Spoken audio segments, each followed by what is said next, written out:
Hello and welcome to this episode of I Don't Know Jack About Parenting, where today I'm going to be talking about how your kids are addicted to gaming. And I have a special guest who's going to talk all about it. So the big question is this: how are parents like us, who don't have a manual, who are doing the best we can, who feel as though we aren't enough, how are we going to raise healthy, happy children who we are proud of and still keep our sanity in that process? That's the question, and this podcast will give you the answers. My name is Ryan Roy, and welcome to I Don't Know Jack About Parenting, a podcast for parents who are being real with themselves. Hey, welcome back to this episode of I Don't Know Jack About Parenting, where today we're going to be talking about how your kids are addicted to gaming, and I have a special guest. His name is Tom Andre, and he has a background in psychotherapy, correct? Correct. He is also an entrepreneur. He is currently in commercial or residential, right? Real estate here in the Atlanta area. And he has a wealth of information. One of the reasons I wanted to bring Tom on is not too long ago, I saw in a USA Today article that it is official that gaming is considered to be an addiction. And I think all of us out there may, or at least I felt this way, that it is something that was completely an addiction, but now they have the data to back it up. So Tom's going to be on today. Tom, thank you so much for coming on. Please tell us a little bit about yourself and your background. Sure, would love to. Let's see. I grew up in the 80s, and I really resonated with the games that had come out in the 80s. And at the time, the big difference was the great games with the good quality images and such were in the arcade. And I used to have to cross a busy street. I needed quarters and access to get into the arcade, so it always open retail hours. And so in trying to find my identity, my corporate background was in IT. Mm-hmm. So I was swimming with the same people. A lot of gamers in IT. I gamed a little myself as an adult. But the way I look at it is, when trying to find my identity, when I switched careers into psychotherapy and trying to find my identity, I was going, the addiction field is very busy, and there's a lot of people that have more compelling stories, whether you be on the process side of the addiction, and that process addictions involve something with a non-substance. Drug and alcohol is on one side, process on the other side. So shopping, auctioning, gambling, food is a substance, but it qualifies on the process addiction side. And so in looking around in the area, I was thinking, what really speaks to me? Where do I have a lot of knowledge? And I thought, wow, you know what? I saw it with the emergence of VHS and DVDs, and now they were in cars when I was in my IT career, and the handheld games. And I really just saw it take off. And some of the same people, friends of mine who have kids in that age group, which would now be like between 20 and 30, I saw it really start to affect their lives. They would stay up late. They would start to exhibit what we would call aberrant behavior. And so that's what I decided to specialize in. And I did it at a time before it was an official addiction. So interesting enough, what I would do is I would describe how I work and who I work with. And then maybe to somebody like yourself, which is kind of what happened when you and I met. And then a couple of days later, I would see that person again, a week or two later, and they would say, look, I see what you're talking about. I see it everywhere. And so it just went on from there. And so I really decided to specialize in it. It was at a very early time in the industry. But in the Atlanta area, there really wasn't anybody who really knew how to treat it and what to do with it. So that leads me into this next question, right? So dealing with the 7.5-year-old right now, all of his friends are gaming. He has a gaming system. One of the challenges that I've faced with on a daily basis, it feels like over the last couple of weeks, is him telling me that his friends, right, are able to play these games that are outside of his rating. And to be honest with you, he's like, oh, it's rated T, Dad. And I was like, okay, so what does T stand for? He says teen. I said, well, you're 7. not 13, 14, 15, therefore it's not rated for you. Yeah, but my friends are doing it. And I said, well, that's fine for them. And if that's what they do in their household, that's their household. So one of the challenges on me, he wants to play these games. I allow him to play games in his age range, but you already see that peer pressure to play games that are outside their realm. But more importantly, just the fact that he wants to come home after a long day and just play video games at times is alarming at some level to me. And I imagine some other parents feel the same way. So, could you speak to that thought process a little bit? Sure, absolutely. The one of the things you have to realize is, and you can take adult behavior or child behavior in the same, is that we operate in a cohort, an age group.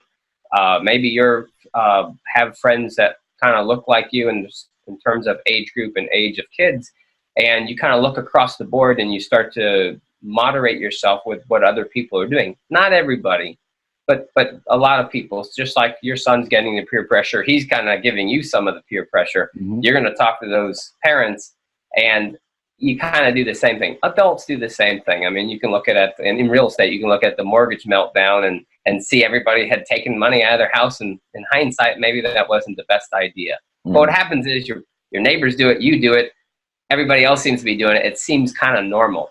Maybe you can even say that with ADHD type of medication. Everybody seems to have ADHD nowadays, much more prevalent. What I noticed in the gaming thing, and this is early on, so pre-official diagnosis stage, there were still some studies about internet gaming, but they weren't centralized. They didn't use the same terms. Everybody was kind of off on their own little tangent. And some of the things I picked up on during that time was self-regulation.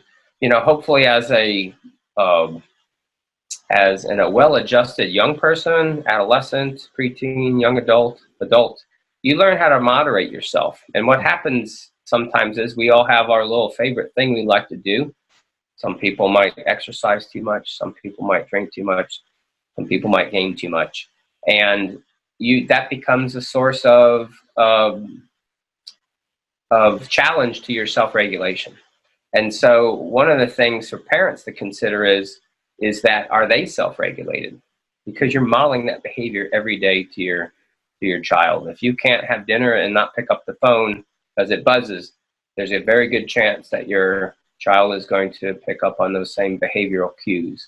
And so one of the things is that parental regulation leads to self-regulation. You're moderating that to your child. The other thing to consider is that we all have our own unique family histories. We all have our own unique socialization. Sometimes you might have parents that relocate to a new area and that young child doesn't have the friends they used to have. So they kind of use gaming to connect to their friends. That's one of the big things, I think, even with phones and computer nowadays, is if you take that away from your child, not saying a 7-year-old should have that, but I'm saying if you take away from your preteen, adolescent, young adult, you're really cutting them off from their friends, because that's how they all communicate. So a lot of times people would ask me the tough question, my patients' parents, should I go cold turkey? It's very difficult to answer that, because you're really cutting them off. I always tell people, this phone does so much for me. This turns on my heat. I can change my temperature in my house without leaving my chair. I can transfer a bank balance. I can Venmo money. I can, this is I call this the electronic Leatherman, or a Swiss Army knife. Yeah. This has 50 different purposes. Maybe some people just use them for 1 or 2 purposes, and maybe some ancillary purposes. But for me as a business person, or even when I was a full-time therapist, I'm, booking appointments, doing a lot of things through this. So I'm picking it up often. So I would describe myself as I'm a high engager, sometimes abuser, but I have to learn how to put it down. One of the things to think about is if this or a game engages you, it's really hard to switch from that and pick up a book and have the same hook. Like the way the technology is written and coded, it's coded to give you a reward system. And so they give you a few rewards up front, you get a little euphoria, and then they start to stretch it out and you just don't get the same kind of hit. And then they suggest maybe if you buy the power pack, you can get back on top and get back on top of your game. And then really the same thing happens for people who do drugs to reduce anxiety.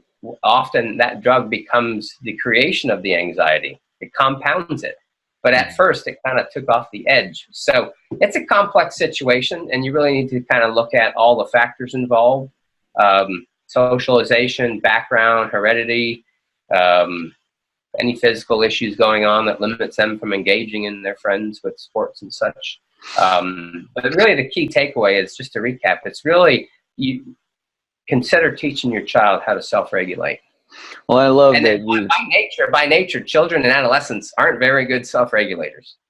You know, I used to have candy for breakfast when I was in 7th grade. That wasn't the best decision.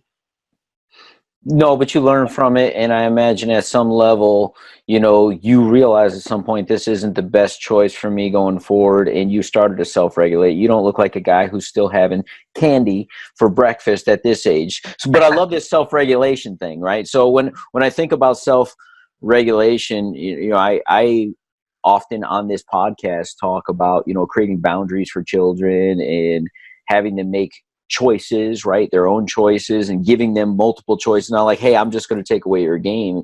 I literally say to my son often, hey, what do you want your punishment to be if you don't do X, Y, Z? Or what do you want the consequence to be if you don't do X, Y, Z? Because I'm asking you to do this, and if you don't perform, what is? And he'll give me answers. And sometimes his answer is no games for 2 weeks. And that's way more. That's way more harsh. Well, I also say, hey, you know that daddy follows through on his consequences. So you better pick something strong enough, because if you don't pick it strong enough, I'll make it strong enough. Yeah. But he goes above and beyond, and we've had to implement some of those things. I actually, one day, he was being watched by his grandmother, and I have access on my phone, right? 50 things it does to how much gaming he actually does. And grandma was watching him for a couple of days. I looked at my phone and I checked in, and I was like, 12 hours today. So I came home and I said, hey, did you play some games today? He says, yeah. I said, how long? Almost all day.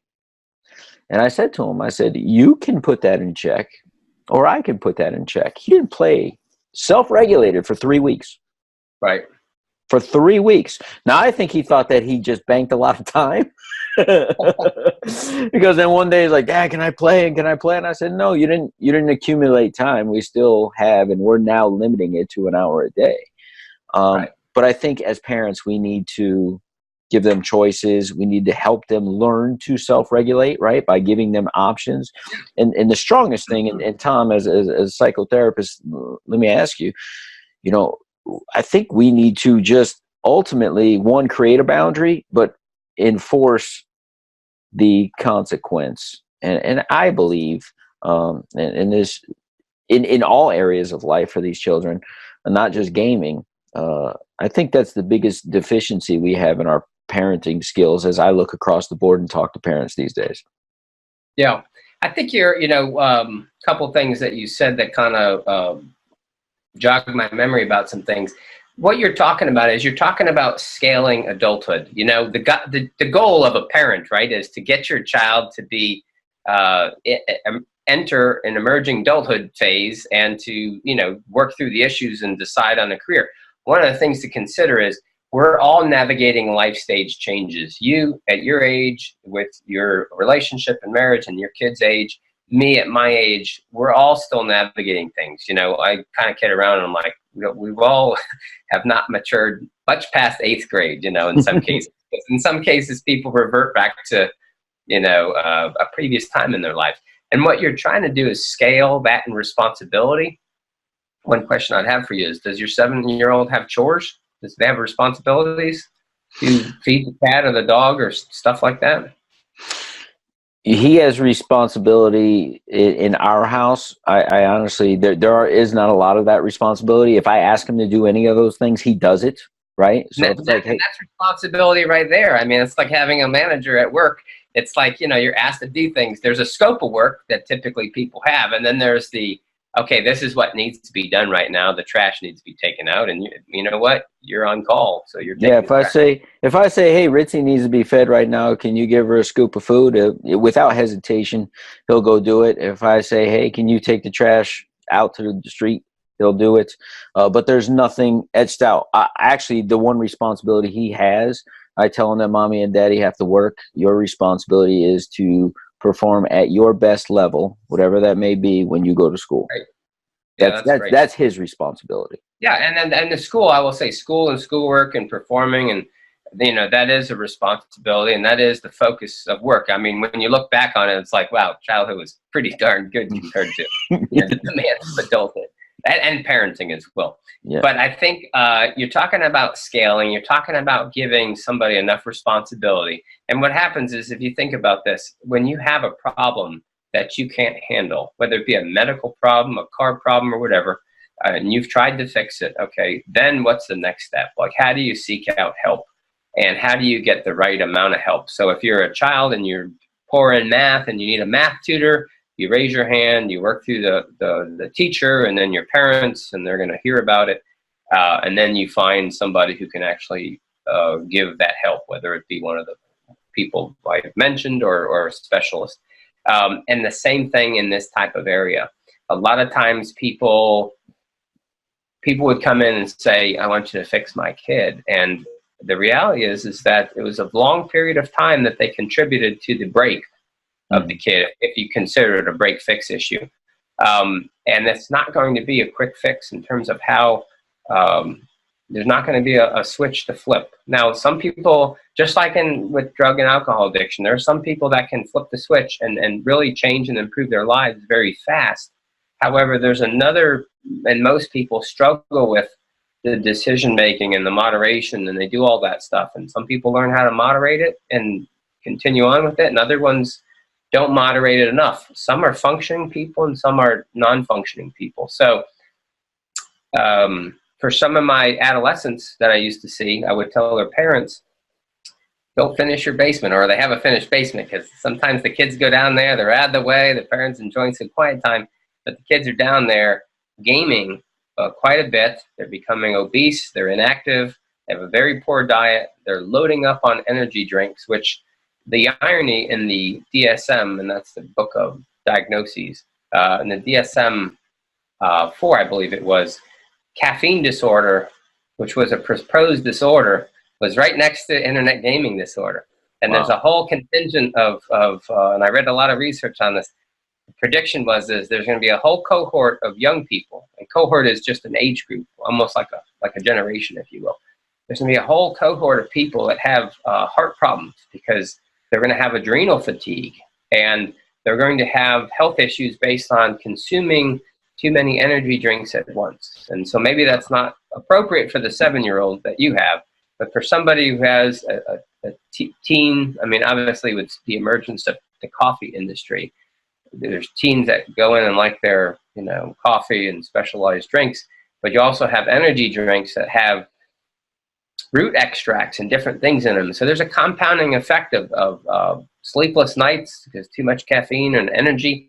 And also really the games themselves can and do strain your brain in terms of adrenal fatigue and multi-sensory processing simultaneously. I used to be fairly good at games when I was a kid, but there was 2 buttons, maybe a roller ball and a couple things. And now it's so ambidextrous, and you're using all your fingers and all your eyes, and in some cases you have a headset on, a microphone, and I can't hang, I just don't spend enough time in it. And I really don't want to spend enough time in it because I realized I've invested a considerable time in my youth doing these things, and I could have been doing some other more productive things in hindsight. And I'm right there with you. You said to self-regulate so that your kids, right? The parents need to self-regulate because our kids, for lack of a better term, are going to mirror that behavior. Correct. So just recently, I had one game in my phone that I would mindlessly, while watching something in the background while I wound down in the evening, have and whatever the game was, I don't even know the name of it, but I would just mindlessly sit there and play it almost like a Tetris. So mindless you forgot the name. Yeah, well, it didn't, because it doesn't matter, right? I was just sitting there doing it, and my son would see me doing this, and he was like, "Oh, you love that game. You're always playing that game. Why do you love that game?" And the other day I thought to myself, one, it's a waste of time, right? I could be reading something, listening to an audio book, doing anything other than that game, and I don't want my son to model that behavior. So I did, and he had a few games in my phone occasionally that he would play. So I did this about 3 weeks ago. I deleted all the games out of my phone. And just about 2 days ago, he says to me, he said, "Dad, can I have your phone?" We're in the car. I said, "Sure, go ahead." "Where are all the games?" I said, "Dad deleted them." "Why'd you do that?" I said, it's just not a good use of my time. Yeah. And he says, "Well, you deleted my games too?" I said, "Well, you don't really use my phone much. You have your gaming systems, and I thought the only real time you use my phone is occasionally in the car, and I'd much rather connect you in the car." And he's like, "Okay, what do you want to talk about?" Which I thought was a great reaction, because it had been some weeks since I actually deleted it, which let me know that he really doesn't grab my phone that much. I haven't missed it one bit, right? Personally, Yep. I've probably been way more productive in the last few weeks. And it just, so when you said that, I was like, well, I'm glad I did that, just so that he can mirror that. He'll be able to put down the game. Why? Because hopefully he sees that Dad put down the game and it just didn't serve him. Who am I to tell him what to do? There's also the value of connection, but let me touch on one thing before I lose my place. Please. I used to, when I was getting my master's in counseling, writing was a struggle for me. I've become a very good writer, but when I sit down to write, I get a little surge of anxiety, and I go to the mailbox and I go to the refrigerator, and then sometimes I'm doing push-ups, anything to burn off the anxiety. I would also play a few games, and somehow there's a soothing mechanism. So determining what the motivation is of why you're playing the game and why somebody else is playing the game, and then also how much time are you putting into it. And like you said, for you noticed that it was taking you off of more productive things. Mm-hmm. Now, in other cases, some people are so productive, they need to burn a little time and do something semi-mindless, or something that engages you to either relax or reduce your anxiety. So understanding the motivation of why people are doing it. And also having other options. I think other options like, hey, let's have a conversation. Let's talk. Let's connect. Let's discuss something, or go look at cars, or tell me about the book that you read. And that's where parents start to lose their kids, in the sense that they don't know anything about the games. They don't know anything about the motivation. They're just supplying the money, supplying the gaming systems, supplying the house with the food. And then, 15 years later, to look at themselves and going, how come this kid isn't where I was at 15 or 20 or 25? At 25, I was married and had 3 kids. And they're like, this kid's 25. He doesn't have a job. He doesn't have a direction. We would call that cohort failure to launch. They haven't left the nest successfully. But there's no reason to leave the nest, because they're supplied enough money to live and food to eat, and they might have dreams. There's also, the fantasy of becoming a professional internet gamer. And now there's esports, and there's different. It's achievable for some people, but much like the NFL is achievable for you or me. It was probably a dream that we had, or something we sort of toyed with. But the reality is we didn't have the physical ability. We weren't destined to do that, and it was as we would call, like a pipe dream, or a pie in the sky type of activity. So motivation is important. So I want to touch on that, because the motivation for me, at one point, being a very busy, highly productive person, I have my goals. I set them each day. I set out to accomplish, and most days I do accomplish what I set out to accomplish. It started off that way, right? It started off of, I just need something, but it turned into, let me beat that next level. Let me get to the next level. And that's where it turned into now. What did that next level, what did beating that next level do for you? Nothing. For me, well, nothing. Maybe a boost of confidence or self-esteem, or a jolt, or something. You got something out of it. well, or I got to avoid what I needed to do. You know, like you just said, hey, maybe I have a little anxiety towards something. Hey, I got to get on an interview. I have to do a podcast, and I'm not quite sure how I'm going to do that.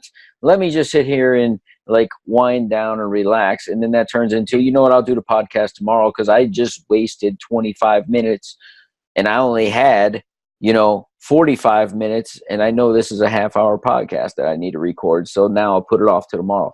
And those are where the challenges come in, because you lose track of your own time, and I definitely don't want that for my children. So let's lead into that.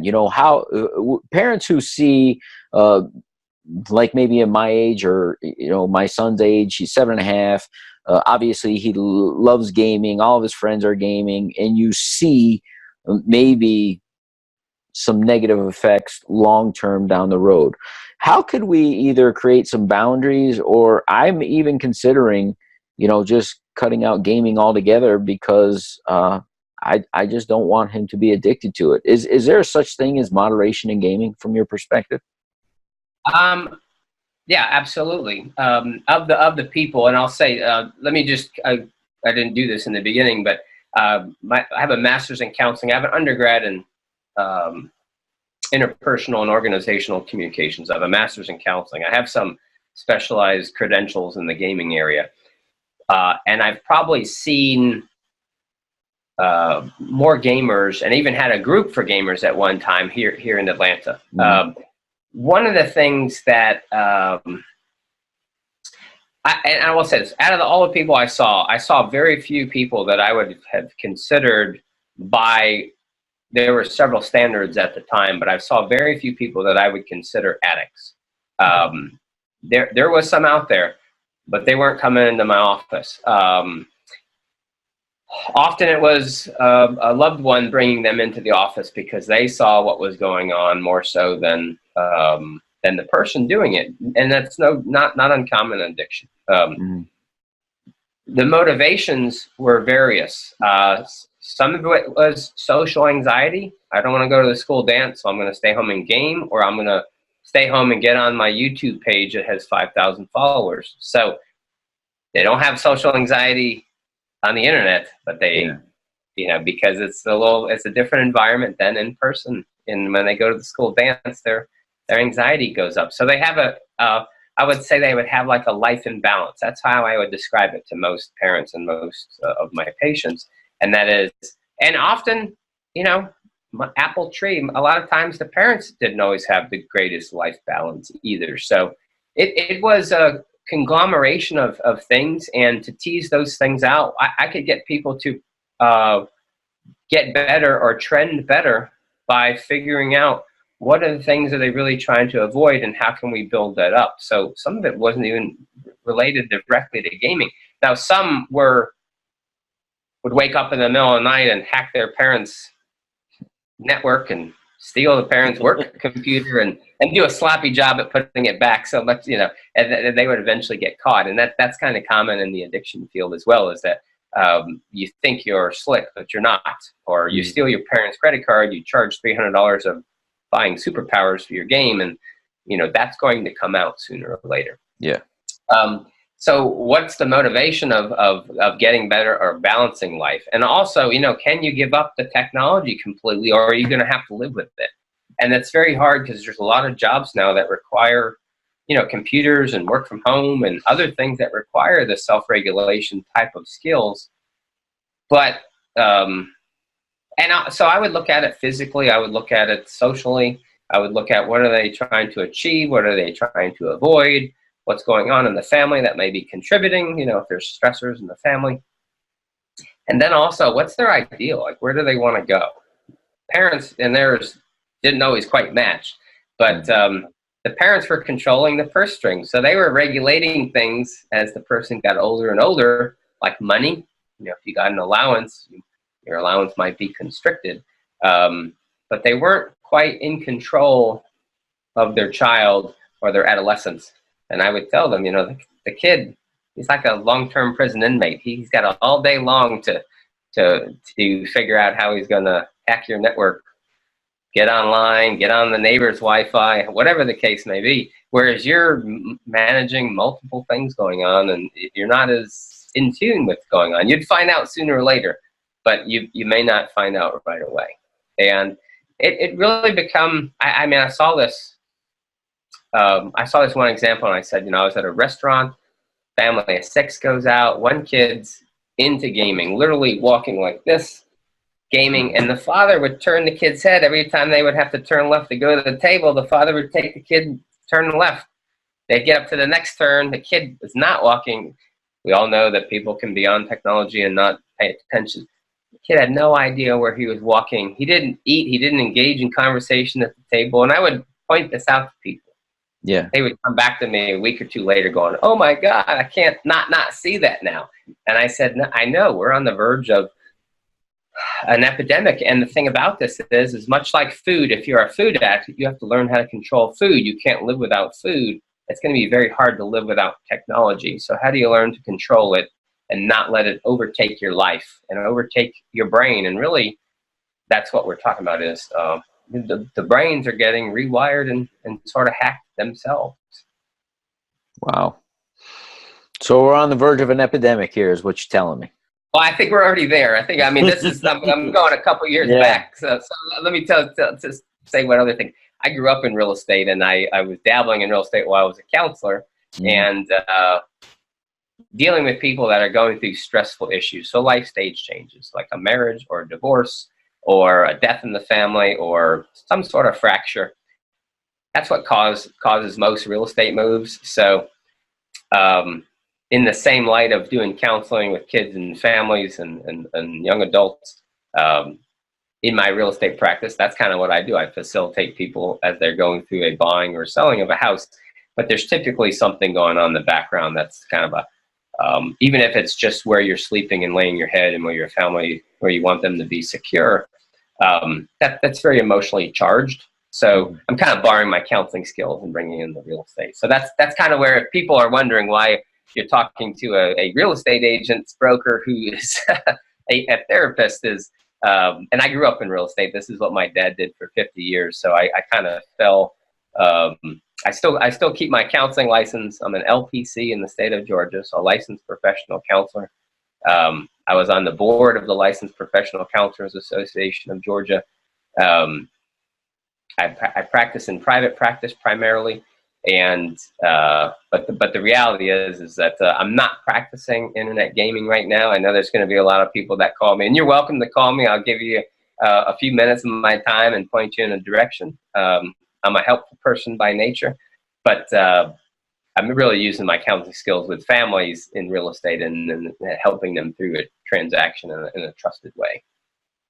Yeah, and that's fantastic. And when I met Tom several weeks ago, we agreed to get together and talk about this. As someone who has a parenting podcast, you guys know I don't know jack about parenting, and when anybody else has a little bit of knowledge in an area that I know I have none, I always like to listen. I like to pass it on to you, the guests of this podcast. When I met him, I said, what a dynamic person, right? When he just explained it the way he just explained it to you, it makes perfect sense to me. I have a background. I used to flip houses at some point. And you're right. A lot of those houses were distress sales. A lot of them were a family member passing away, and the family was in a life stage where they had small children and they were out of state and they didn't know what to do with it. And there's a lot that goes into that emotionally that I imagine you're able to help your clients with, whether they're purchasing or they're selling. No matter what, it's a major life stage change. And moving, if correct me if I'm wrong, isn't moving like one of the top 2 or top 3 most stressful things people do in their life? You know what? I believe so. I believe so, because there's a lot involved. I will say this, even some of my real estate clients, they have problems with anxiety, problems with managing stress, problems with, they might have bought or sold a house or 2 in the past, but they don't do it very often. And there's a loss or an adjustment involved. Sometimes I have to let go of some things, especially if there's a divorce involved, if there's a death involved. I look back on my history of clients. I sold a house to a widower who bought a house sight unseen to relocate to this area 6 months after her husband died. And she bought it cash, and she didn't even look at it first, other than online. Have people in hospice that their adult children are selling their house. I have people that have already passed away and their children are selling their house. And you know, there's a powder keg of emotions that go with that. And there's some things that people, there's nothing, no life stage change going on, but just from the mere fact of the money involved, or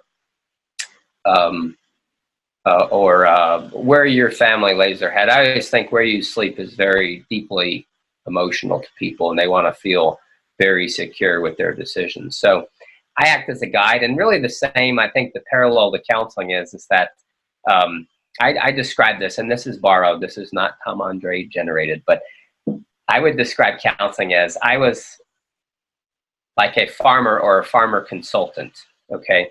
My goal for helping the farmer, and the farmer would be the patient, would be to help them tend to the optimal conditions to create the greatest yield or growth in their life, okay?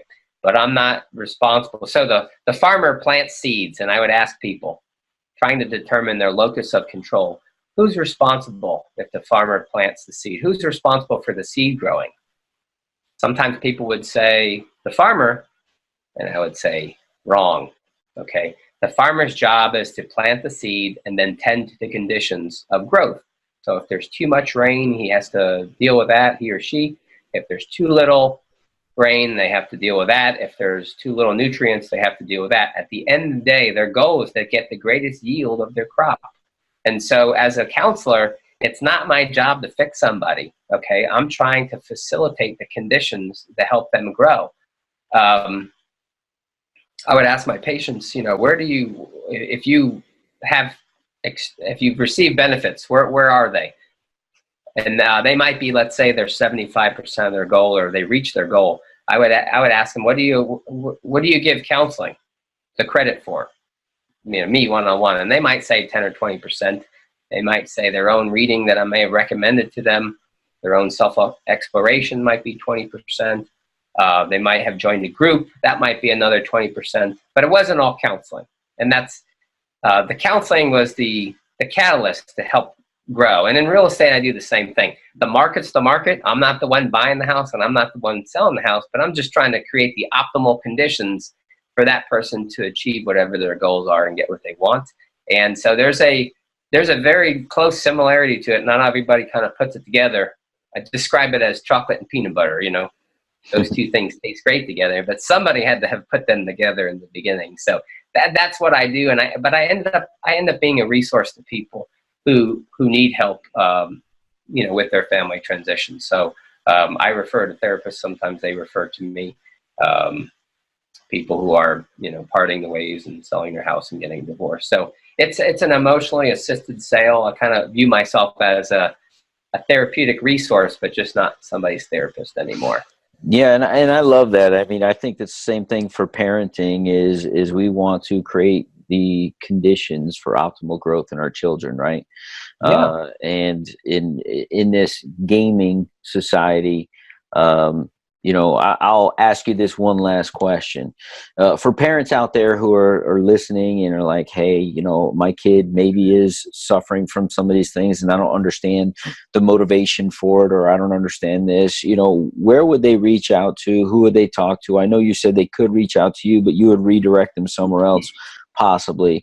Like what is the first step in even identifying this for a parent that it is like on edge and saying, oh, I just listened to this and I think there may be a challenge that I'd like to take head on? What would that look like for them? Let me answer that question. Let me say one other thing. I think you're doing very similar work. You know, you're facilitating a lot of help for maybe primarily fathers in terms of overcoming some of their own history or their own issues. And so I think you're doing similar work. You may not be in the healing field, but you're certainly in the facilitation of that and the betterment of people's lives. Yes. So I Thank you. But I'd say this, if you even have the question, it's worth exploring. And just like with most other problems, early intervention is important because sometimes I used a metaphor of like, I consider myself a carpenter, or maybe a psychological carpenter. And so I want to learn how to use a hammer and a saw and a screwdriver. And I want a host of tools around my tool belt. I come from the generation where parents wanted me to go cold turkey and study for 4 hours. I'm not wired that way. My brain is way too active. So I learned in college, I can study for 10, 15, 20-minute increments, whatever my mind can hold attention to. And then I need a 5 or 10-minute break and I go back to it. So often I think parents are dealing with things that if they get a little more information, a little more support, much like you're supplying them, then they can actually start to head off some problems at the pass. They're more than welcome, and you'll provide my contact information. They're more than welcome to reach out to me. Often people seek help based on what insurance they have, what counselors are available in their area, and then what are those counselors treating. So that's kind of a challenge because this area is still relatively new and there's just not a lot of help. When I was doing this, I was getting people that would drive quite far to come for help because it was specialized. Mm-hmm. With the emergence of internet-based counseling, so much like what we're doing right now, they can get help in areas, as long as you're within the state, you can practice your craft. So they can reach counselors who are willing to do online therapy.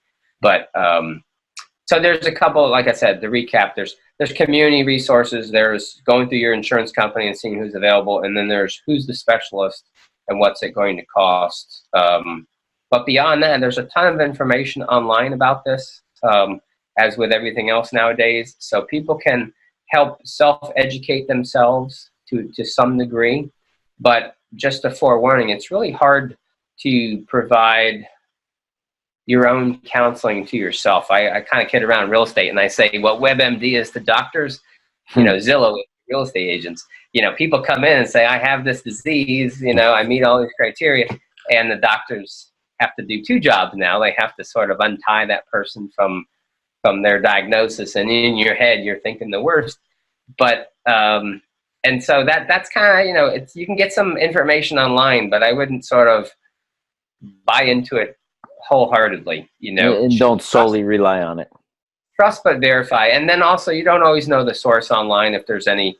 I mean, I'm speaking to this with several years of experience and some personal experience, but I've not been in the counseling field at least 2 years. So I'm not the most qualified at the moment, or at least the most relevant to speak to this, but I've definitely saw some trends that I still continue to observe today.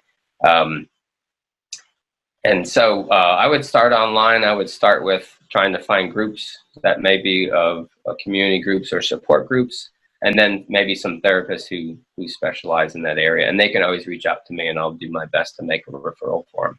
Fantastic. And for those podcast listeners where it's strictly audio, would you like to tell them where you can, where they can find you? And then for those of you who may want to go to my website, the show notes will be on bethedadyouwishyouhad.com/podcast. Where could they reach out to you, Tom? Okay. My name is Tom Andre. Andre is my last name. And you can find me at consultingandre.com. My email address is tom@consultingandre.com. There is no accent over the E. You can reach me out. My number is 678-472-1934. As I said, I'm happy to help. I still facilitate some people in certain directions for help in this area. Just understand that I will get to you as I can. I usually pretty quick response, but I'd be more than happy to help any way I can.